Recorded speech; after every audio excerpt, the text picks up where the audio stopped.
Hey guys, what's going on? It's Ash here coming at you today in Raid Shadow Legends. How you guys doing? I am doing fantastic. Today is the moment of truth for me, man. It is the moment of truth on my free-to-play account where I get to make the decision, do I want to, or not the decision, who do I want to take to 6 stars? I will share it with you guys in a couple days after I build that champion, but I'm really between like 2 or 3 champions, and I said I wanted to go Bellower on my last free-to-play video, but man, I'm sitting there staring at Sepulchral Sentinel and Herndig and Tormund the Cold, and it's such a tough decision, man. And Raglan too. The only problem with the legendaries, as I said in that video, is I don't have the resources to fully upgrade their skills or anything like that, or even the potions to fully ascend some of them. So do I go? I don't know. That's another video for another day, but I am going to make that decision today. So you can see the trepidation is already kind of weighing on me, the anxiety of this decision. Will you feed the Galactic Rebellion or make a sandwich? But either my free-to-play account or my main account, one thing that I always keep an eye out for, guys, is tournaments or events. I don't go after every tournament and event. Usually I like to wait a few hours, see if anybody's going like full try-hard mode, and if they are, forget about it, right? I guess when I say tournaments and events, I guess I mean tournaments, right? So if no one's going super try-hard, I might be that guy. I might make the decision to go super try hard, and I'll save up my energy, especially on my free-to-play account, and go after a specific tournament if I feel that there's a decent chance I can win it. Instead of just spending all my energy every day, I try to save up, you know, a couple thousand energy if I can, potions, whatever, and then I'll go hard on one tournament to try to get my hands on what I feel is, I guess you can make the case that Swift Parry is the best 4-piece set for PvP or Savage gear, but for all-around gear, especially PvE parts of the game, Clan Boss and every dungeon in the game, I think Relentless is definitely the best set in the game, and it's only available in these tournaments or special, you know, events and stuff like that inside the game. So I really try to go hard after it. I have a few sets on my free-to-play, I have a bunch of sets on my main account, and getting that extra 18% chance of granting an extra turn is so valuable. Even in other champion collector games, these are always, I think, the most valuable sets that lets you take an extra turn. Oftentimes, they're either nerfed or even removed from other games that we've seen in the past. I know something like that happened in Summoner's War a few years back. Either way, guys, it's incredible. I feel like a lot of players underestimate the 18% chance of an extra turn. One thing is it's allowing you to take extra turns on a champion that does a lot of good things, because you're putting your best champions, at least I am, in Relentless gear most of the time, or at least in some occasions. I'm going to run through all the champions with you guys in just a moment here. Not only that, it's taking your best champions, letting them do more of what they're really good at, and also reducing the cooldown of all of their other skills, right? So every extra turn, you're reducing the cooldown of all the skills by 1. So let's start with the rares, guys, starting with Apothecary Man. Apothecary is perfect for Relentless because he has a turn meter boost and an increased speed, big version on a 3-turn cooldown that lasts for 2 turns. If we get a Relentless proc, that's essentially lasting for 3 turns, or actually more than that, because it reduces the cooldown, allows them to have that up on all allies all the time. Provided, again, you do get lucky with that Relentless proc. There is obviously a lot of RNG that goes into Relentless artifacts. But on his heal as well, I mean, this is on a 2-turn cooldown, so you can essentially proc an extra turn. You already have it off cooldown again for those clutch spot heals on Apothecary. I really think that, you know, having him and my other rare that I have, the only 2 rares on today's list, is going to be Reliquary Tender. And again, I like building my Reliquary Tender and my Apothecary really fast and putting them in Relentless, you know, because on Reliquary, we're getting an additional cooldown of the A2, removes all debuffs from all allies, a full cleanse, and more continuous heals, and reducing the cooldown of her 5-turn revival. And a lot of players, especially when they're starting out or in the mid-game, they don't have too many revivers unlocked yet, too many revivers on their main squads. There's really not many better in the early and the mid-game than Reliquary Tender, because she has the revival, she has the cleanse, she has the continuous heal, and she has decreased attack on her A1 as well. If you're watching this, it means that once again you have danced with the devil. So, you have 2 choices. 1, get rid of Tammy. Or 2, lobotomy and castration. Granted, the weak version, but that can come in handy. She's a really useful champion, and I think the more often she's going and the faster you build her, she's like the Energizer Bunny, right? You're going more often, more heals, more cleanses, less cooldown on the revive as well. So Relic Retender and Apothecary are the two rares who I run in Relentless gear. You can see I'm not even concerned with their crit rate or anything like that. I'm really focused just on their speed primarily, and yeah, that's about it. Relentless, taking a lot of turns, doing a lot of good things, right, for the team. Let's move on to my epics, right? So let's start out with Vrask, man. Vrask is a no-brainer for Relentless set, for Relentless artifacts, guys. This dude, I mean, it all comes down to this. I don't have to prolong what the reason is, right? Cannibalism is passive. Heals all allies by 10% of his max HP when he inflicts a critical hit. This happens every time he inflicts a critical hit. So you want to have your Vrask at not 99% crit rate, Ash. Want to have him at 100% crit rate, so he's always inflicting a critical hit, and you want to make sure that he's in Relentless gear because more whacks, the name literally of his A1. Wait a minute. Whack. What the More lightning strikes is going to equal more heals, so as many turns as he's taking, the better for your team. So Relentless is a perfect set on Vrask, or Curing. Curing is another great option for Vrask. Let's shift tides a little bit here and go with Hugo. Hugo I run in Relentless, and I don't run a ton of debuffers in Relentless, but I think that Hugo, I mean, I ranked her #1 champion added in 2021 for epics, and I stand by that ranking. I think she's almost underrated. Some people in the comments of that video were like, nah, Hugo, a little overrated there, Ash, to say she's #1. Well, who would you put over her? Honestly, because if you look at her A2, she's got one of the best decreased defense in the game because you have block bust for 2 turns as well. Incredible, and she has this great heal reduction removal, another debuff removal, and a heal based on 20% of her max HP. So between the heal, between the semi-cleanse she has, and between the block buffs and decreased defense, both on 2 turns, the more turns, the merrier for Hugo. She also has a leech on her A1, so more leeches applied, more of everything amazing that makes this champion so incredible. So Hugo, I am proud to run in Relentless gear. I think that she is, you know, whenever you run into a champion who's doing so much for your team, healing, support, block buffs, which is incredible debuff to have, and decreased defense, I want them to have the opportunity to do even more of that. So I run her in Relentless as well. Another real no-brainer Relentless choice is Doom Priest, guys. Doom Priest, I mean, I build her as fast as humanly possible. Again, these champions so far have been fairly easy to build, provided you have your hands on the hard-to-get Relentless artifacts to begin with, right? Because it's difficult to get your hands on good Relentless gear. But when you do, as you do, no better choice than Doom Priest, really. She is just fantastic because of this passive. Heals all allies by 7.5% of their HP and removes 1 random debuff from them at the start of this champion's turn. Ergo, taking more turns equals more bolster passive procs, more heals, and more debuffs removed. It's as simple as that. So Relentless is a fantastic option for Doom Priest. Hey, she can even put increased attack on allies all the time if she is lucky enough to proc that extra turn. It's again 2 turns on a 3-turn cooldown. You can reduce the cooldown vis-a-vis taking extra turns. So Doom Priest is, yeah, a super no-brainer option for you guys. The last epic that I run in Relentless gear is going to be Godseeker Aniri. So Godseeker Aniri, again, in Relentless artifact set.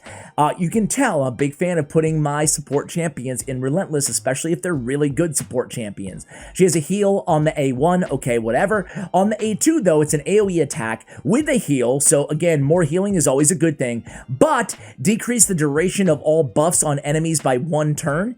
Increase the duration of all buffs on allies by 1 turn. We're doing that even more often with Relentless procs. That's increasing the buff duration of all buffs on all allies even more often. That can have exponential effects, you know, through snowballing, basically. More turns equal more A2s, equal more heals, equals more buffs longer on all your champions. Really nice synergy between her A2 and Relentless. She also has a great revival on a 4-turn cooldown. You can reduce cooldown on that.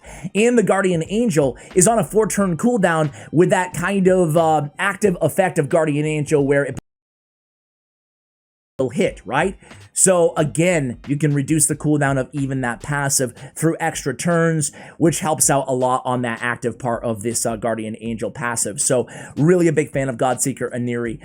Next up is going to be I actually don't use this guy. I used to use Dracomorph everywhere in the game. Everywhere in the game. Now,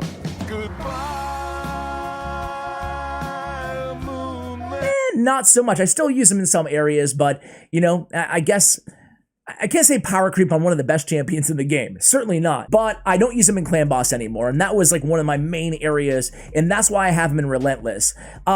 Even out of Clan Boss, he's great in Relentless. I mean, he's one of the best champions in the game in terms of sheer damage. He's putting four times each hit has a poison on a 3-turn cooldown. So getting that to proc even more often is even more poisons, and it does a lot of damage, you know, in its own right. Even his A1 hits incredibly hard. His A3, we're getting weaken and decreased defense, the two most important debuffs for damage, and we're getting it more often. It's on a 3-turn cooldown already. Through more procs, we can, you know, obviously have that up, hopefully permanently on the enemies. So Dracomorph is incredible in Relentless gear. I also have 2 ally attackers. I love putting ally attackers in Relentless gear as well. I would say the same thing about Catacomb Counselor, Lady Atessa, Farrakhan, whatever the heck his name is, the Fat Man. It's been a long I would put him in Relentless as well. I love having ally attack guys and gals in Relentless because more ally attacks is always a good thing. Lanicus the Chosen also has a turn meter boost by 30% on, and the increase the duration of all ally buffs by 1 turn. I mean, this is a great ally attack ability on a 4-turn cooldown, so why not have her do it more often, right? Lanicus the Chosen is a fantastic option because of the increased duration and the turn meter fill and the ally attack. This is a great ability to have proc a Relentless on, and, you know, further decreasing the cooldown up. So I love putting Lanicus the Chosen in Relentless gear. Next up is going to be my girl and your girl, Syl of the Drake. I wanna feel that hit with somebody. Yeah. Syl, man, I made a video recently talking about rebuilding Syl the Drakes. I used to have her in Regeneration artifacts, Regeneration in Immortal, which I loved that set on Syl the Drakes. I loved it. But I made a switch up. I talked about this in the Rebuilding Syl the Drakes video that I put out, but I thought that, you know, I would compare her overall healing in Relentless, and let me tell you, it was a lot better. Even though she doesn't have as much as a like self-sustaining ability, minus the regen and the immortal, so it's a decision that everybody has to make here. But Syl the Drakes in Regeneration just gets more of her Phoenix right, her Boundless Life passive. Heals all allies by 10% of their max HP at the start of each turn. Also places increased speed on a random ally for 2 turns. So more increased speeds, more heals, through taking more turns, right? And again, reducing the cooldown of her Great Revival ability and her AoE stun. It's already on a 3-turn cooldown. We can get that even reduced further, aka more AoE stuns. Really, really effective in Relentless gear. I'm a big fan of my girl and your girl, Syl the Drakes, in Relentless. I don't regret making that change from Regen Immortal to Relentless and Speed. I don't regret it at all. Next up is going to be Gintaro. Gintaro actually ran against Clan Boss in place of Dracomorph. Was a little bit more damage in Regeneration, in Relentless artifacts. So, first of all, Dracomorph, way better champion in a vacuum. But against just Clan Boss, I mean, this guy, Gintaro, is perfect in Relentless, guys, because of this Oni's Rage ability. Attacks 1 enemy, decreased defense, and a weaken on a 3-turn cooldown, just like Draco. We don't need it on an AoE because it's Clan Boss.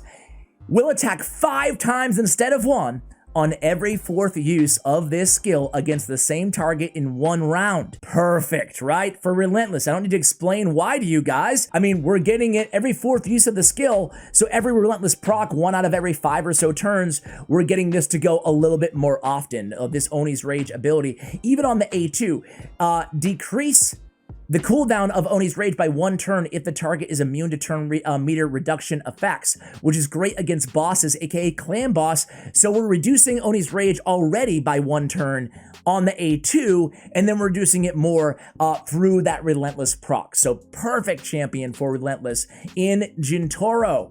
Next up is going to be Ninja in Relentless. Dude, Relentless Ninja is a boss He is a boss, guys. So my ninja build leaves a lot to be desired, truthfully, especially on the crit rate. Really need to get up to 100%. I guess the rest of the build is okay. A lot of crit damage there. Accuracy probably could stand to gain a little bit as well for Doom Tower Hard. But either way, guys, I could swap out maybe like 1 or 2 pieces here. What could we swap out? I mean, that's a lot of crit rate on that helmet, huh, guys? I guess the shield is the weak spot, but I did make some sacrifices in order to get him fast at 233 speed as well. Let's just start in the obvious place here in his passive. Escalation. Increases ninja's attack by 10% or 20 against bosses, crit damage by 5%, 10 against bosses, up to a whopping 100% extra attack and 25% extra crit damage, every time a single enemy is hit by all 3 of his active skills in a single round. That's a lot of extra damage, guys, especially against clan boss. And again here, I mean, Relentless allows him to get to that full escalation of all of these extra attack and crit damage quicker. So Relentless on Ninja is just incredible option for you guys. I have a video out on Relentless on Ninja, comparing him in Relentless versus other artifact sets. And Relentless by far and away was the winner in terms of maximizing his overall damage potential. Not to mention getting more hail burns, which is insane damage through the HP ticks, and more freezes if you need it for crowd control as well. So Ninja, I love him in Relentless. And then last but not least, another ally attack. It's Crayola Witch Arm. So Crayola, again, for the same reasons of Lenicus the Chosen, I love having her. She already has a 3-turn cooldown on her ally attack, which makes her very unique in the game. So we can get that reduced even further just through a Relentless set. So again, on Crayola, I'm really trying to take her as fast as humanly possible to proc more ally attacks. So I have her built fast, and again, I have her in Relentless gear because more ally attacks is always a good thing because you can get tremendous damage and debuffs off of all those A1s of all of your allies through that ally attack ability. So guys, those are the 12 champions I run in Relentless artifact sets. Let me throw the question to you guys. Who do you run that I did not mention? Or who do you run that I did mention in Relentless? Maybe I gave some of you guys an idea, maybe with Ninja, Syl, who knows, anybody else on the list that I included to run one of these champions in Relentless artifacts that maybe you previously weren't. Let me know in the comments below if I changed your mind on any, if I talked you into it on any of these champions. Thank you for watching all the way till the end, and as always, take care, guys.